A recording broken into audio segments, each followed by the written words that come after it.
W Digital, lo ves, lo escuchas. Son ya las 9:31 de la mañana y para nosotros es un gusto recibir en este espacio a Vicente Albornoz, analista económico, decano también de la UDLA. Gracias, Vicente, por darnos estos minutos. Bienvenido. Encantado de estar con ustedes, como siempre. Bueno, increíble cómo pasa el tiempo. Ya hoy son 25 años de la dolarización y quisiera empezar por ahí. ¿Qué nos ha permitido como país el haber entrado a este sistema? ¿Qué ha significado eso para el Ecuador? Bueno, más que nada ha significado estabilidad de precio. Eso es importantísimo. El concepto de inflación, muchos jóvenes, de los que tienen 25 años o menos, no tienen conciencia de lo que es una inflación alta. Y eso es una dicha, un privilegio, qué suerte de ellos que no tienen conciencia de lo que es una inflación alta, porque en los años 80 y 90 vivimos unas inflaciones de pesadilla que los jóvenes actuales no tienen la dicha de no haber vivido. Hay dos cosas que no han conocido esos jóvenes, el sucre y la inflación. Y en la práctica, pues, no conocer el sucre puede darnos una cierta nostalgia o algo así, pero en práctica el no conocer inflación para ellos es una dicha. Nosotros vivimos en los años 80 inflaciones que bordearon el 100% en algún momento, inflaciones que se movían cercanas al 40, 50% anual. Yo creo que si es que, no sé, si uno toma a alguien que está graduándose del colegio hoy día y tiene 18 años y suma la inflación acumulada en los últimos 18 años, probablemente sea bastante menos de la inflación que vivíamos en un mal año antes de dolarizarnos. O sea, un año mucho más que los últimos 18 años o algo así. Entonces nos ha dado estabilidad de precios y eso ha sido la base de una caída importante en la pobreza. Algunos años de buen crecimiento hasta que desequilibramos la economía, pero sí nos ha dado algunas ventajas muy importantes. Ahora, pero quizás también hablarle a esos jóvenes que nos ven, que nos escuchan, ¿qué implicaba tener una inflación galopante en esa época que ahora pues ellos ni siquiera la han percibido ni la han vivido y que los ecuatorianos pues damos gracias no tenerla? ¿Qué implicaba tener una inflación de esas? Ajá. Era terrible porque si yo tenía un buen sueldo a comienzo de año, a fin de año podía tener el mismo sueldo, pero el poder adquisitivo de ese sueldo era 2/3 de lo que había sido, la mitad de lo que había sido, y un año más tarde ya era la mitad de lo que había sido, ¿no? Entonces, eso es difícil de explicar a veces a la gente que nunca la vivió. Un niño venezolano de 12 años o un argentino de la misma edad o hasta menor saben perfectamente lo que es vivir en inflaciones altas. Un joven ecuatoriano de 25 es un tema más teórico, ¿no? Para una persona de 25 años en el Ecuador, cuando uno habla con los jóvenes de inflación, la conversación siempre va, sí, mis papás me contaban que, pero claro, no es algo que lo han vivido, ¿no? Mientras tanto, Venezuela o Argentina han vivido unas inflaciones monstruosas en los últimos años y la gente sabe lo que es eso. Y claro, aquí lo mejor que uno puede hacer para explicar inflación a un joven es decirles, eso es esa horrible plaga que ha causado tanta pobreza en Venezuela. Pero hay gente, Vicente, y quiero aprovechar esa oportunidad para aclarar esto, que asocia quizás la dolarización con la crisis bancaria del 98 y que responsabilizan y dicen es que esto tuvo que ver, pero hoy son 25 años de la dolarización. Eso demuestra que un año después de esa crisis bancaria del 98, de diciembre del 98, que nosotros recordaremos, quizás otros ni siquiera tampoco lo hacen, se marcó con el traspaso del manejo de Filamaco cuando fue ya a manos de la AGD y ahí pues bueno, comenzó el país a vivir una serie de cosas, pero lo asocian. Y más bien se pudiera pensar del otro lado que la dolarización fue una solución a esa crisis. Es una asociación muy injusta, porque la crisis bancaria, bueno, podríamos debatir largamente cuándo empieza, pero el momento de la explosión es diciembre 98. Ese es el momento en que Filambanco pasa a la AGD. Y en realidad es un año, no, ni siquiera un año, es un año y un mes más tarde, es 13 meses más tarde, desde en enero del 2000 que se toma la decisión de dolarizarnos. Entonces, a ese momento, a enero del 2000, cuando nos dolarizamos, había en el país un alto nivel de pobreza, un altísimo nivel de desempleo, mucha gente había migrado. O sea, la situación era realmente horrible en ese momento, Ujú. pero todo eso era resultado de la crisis bancaria, no de la dolarización. Más bien, la dolarización es, al igual que la pobreza, que el desempleo, que la migración, es un resultado de la crisis que empieza en el 98. Entonces, creo que es injusto juntar la dolarización con los momentos feos que vivimos ahí, porque la dolarización más bien fue la solución para salir de esa situación tan fea, causada por una crisis que arrancó muchos años antes, empezó a cocinarse, pero explota el 1 de diciembre del 98, o sea, 13 meses y Ujú. 9 días antes de que nos dolaricemos. Ahora, con la dolarización entonces, Vicente, aumentó el poder adquisitivo para el ecuatoriano. No, pero Ujú. dejó de caer, y eso es lo importante. O sea, la dolarización permite que el poder adquisitivo se mantenga. Si yo tengo hoy día un sueldo de $500 y puedo comprar una cierta cantidad de cosas, de aquí a un año voy a poder comprar básicamente lo mismo, con los mismos $500, porque la inflación ahora es de 1,5%. Entonces, si hoy día compro una cierta canasta de cosas con mi sueldito de 500, de aquí a un año voy a comprar lo mismo con el sueldo de 500, porque los precios no varían de manera significativa. Fíjese que hace año y medio tuvimos una inflación de 4%. 4%. Mm. Y estábamos escandalizados aquí en el Ecuador con una inflación del 4%. O sea, 4% podía ser lo que teníamos en un buen mes en el año 90.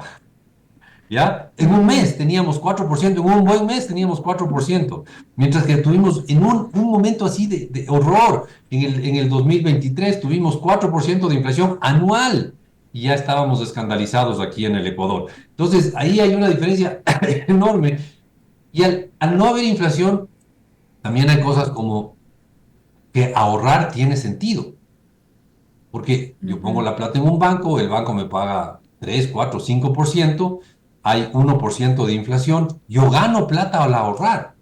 Si es que la inflación se dispara, hay dos opciones, o el banco me paga unas tasas astronómicas o yo pierdo plata al ahorrar. ¿Para qué ahorro? Y si es que no ahorro, entonces no hay recursos para que haya crédito. Gracias a la estabilización que viene con bajas inflaciones, tenemos créditos.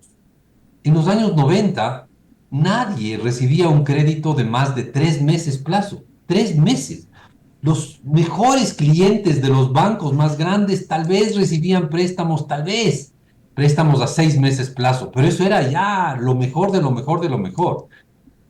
Había créditos a 3 meses, hoy día hay créditos de vivienda a 10 años plazo, 20 años plazo, que no, era impensable, era algo que uno había leído en los libros de texto, pero que no existía en la realidad, préstamos de largo plazo. Y claro, tampoco había préstamos para cosas chiquitas. Uno no podía Ujú. comprar ni una vivienda a 20 años plazo, ni una licuadora a crédito, porque no funciona, el crédito no funciona con inflaciones altas, y esa es otra de las cosas que ya se ha vuelto normal. Qué alegría que sea normal, que la inflación sea tan baja que ya la inflación ya nunca sale ya nunca es una noticia importante porque es un dato estable y a nadie le importa en el fondo una inflación de 1%. Sí, es verdad, ahora gozamos de estos créditos a largo plazo y quiero aprovechar para preguntarte, desmitificar también algo, a lo mejor dentro de este tema. ¿Hay algún nexo entre no subir impuestos y el no hacerlo que pueda esto conllevar algún riesgo dentro de la dolarización? Sí, a ver, uno de los mayores enemigos que podría tener la dolarización es un gobierno quebrado, Ujú. porque cuando el gobierno está quebrado, empieza a distorsionar la economía y a sacar plata de donde haya. O sea, cuando el gobierno está chiro y no tiene plata, empieza a sacar plata de todos los bolsillos que pueda y empieza a adueñarse de recursos de donde sea.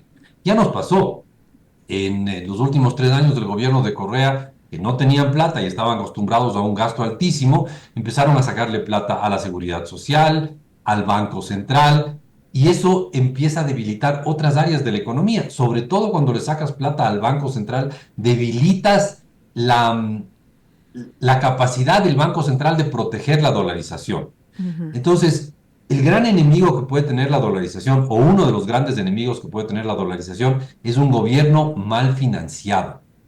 Por lo tanto, subir impuestos, que es de las cosas más impopulares que hay en todo el Ujú. planeta, subir impuestos, dependiendo de ciertos factores, puede ser bueno para que la dolarización sea estable.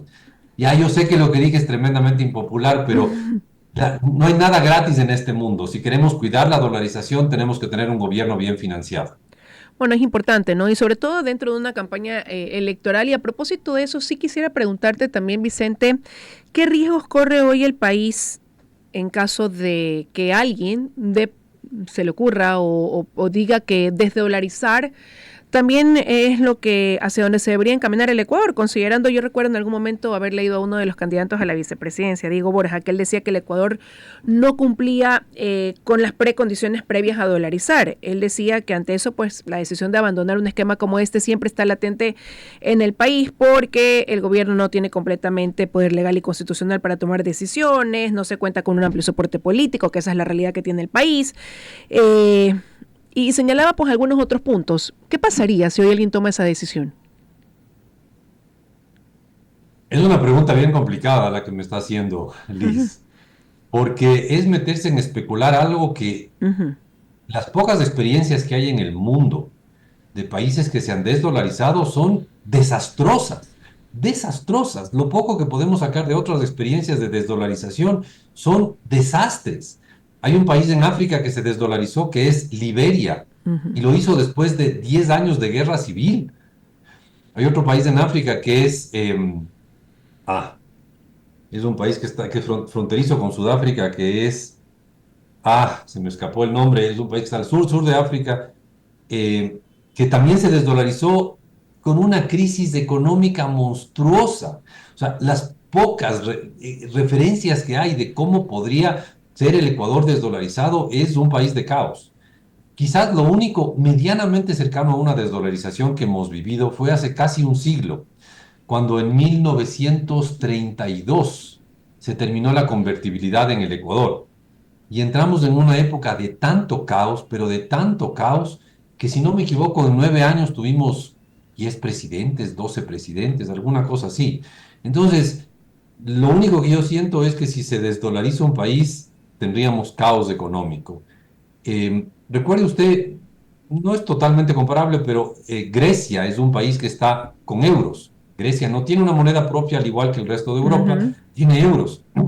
Y alguna vez discutieron cómo podrían salir del euro y al final un gobierno muy de izquierda en Grecia tomó un montón de medidas duras en la economía porque se dio cuenta que no tenía ni pies ni cabeza pensar en salirse del euro. No sé si existe el verbo deseurizar, pero se dieron cuenta que eso era un absurdo.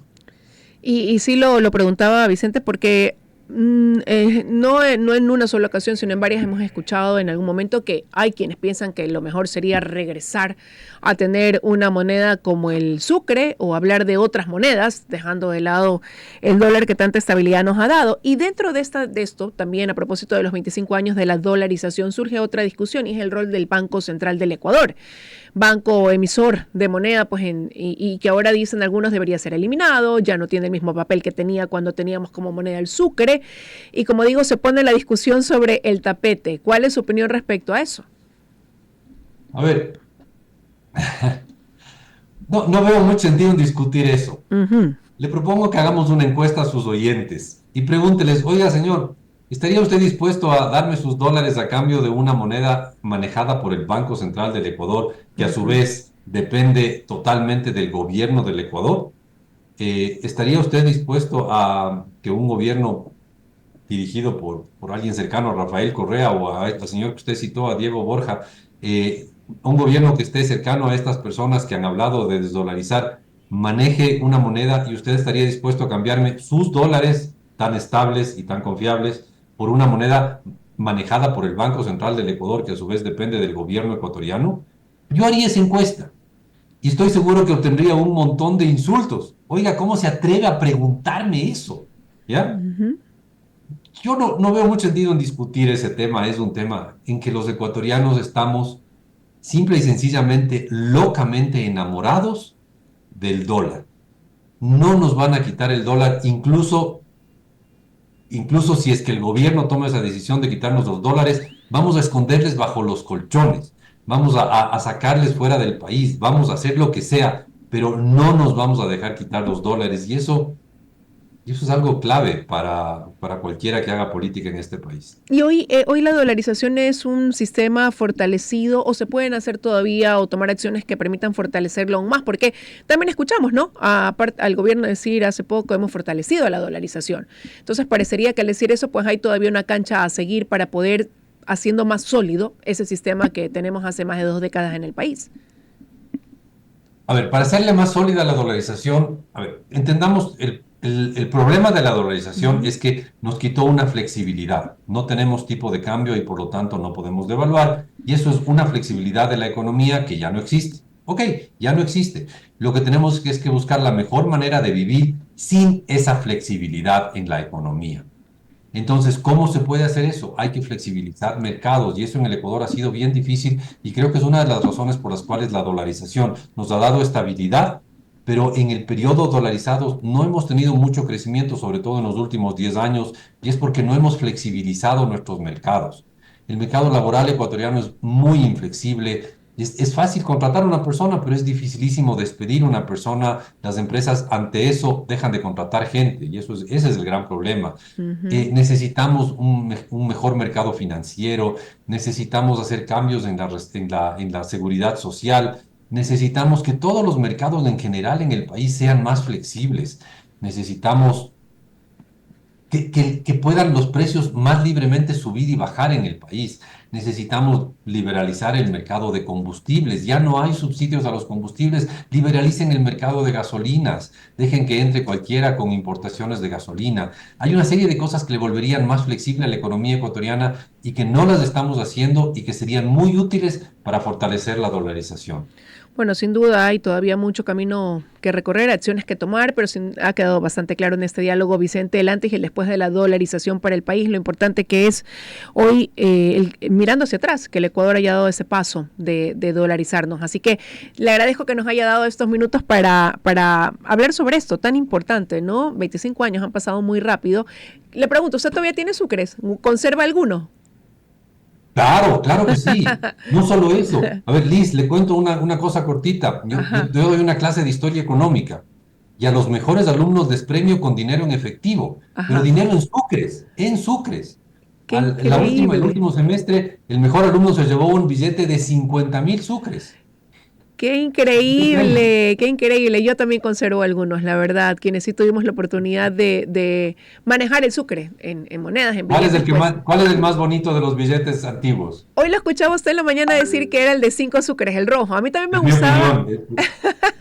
Es lindo. Son de gustos. A mí me gustaba el de 1,000, el verdecito, el de 20, que era el café también. Así que, bueno, la verdad es que eran unos billetes muy lindos, no hay por qué negarlo, pero en todo caso, pues forman parte del recuerdo de la historia del Ecuador, pero hoy, pues, sin duda alguna, valoramos lo que implica la dolarización, un sistema que nos ha permitido grandes cosas en el país en materia económica. Así que gracias, Vicente, por este tiempo.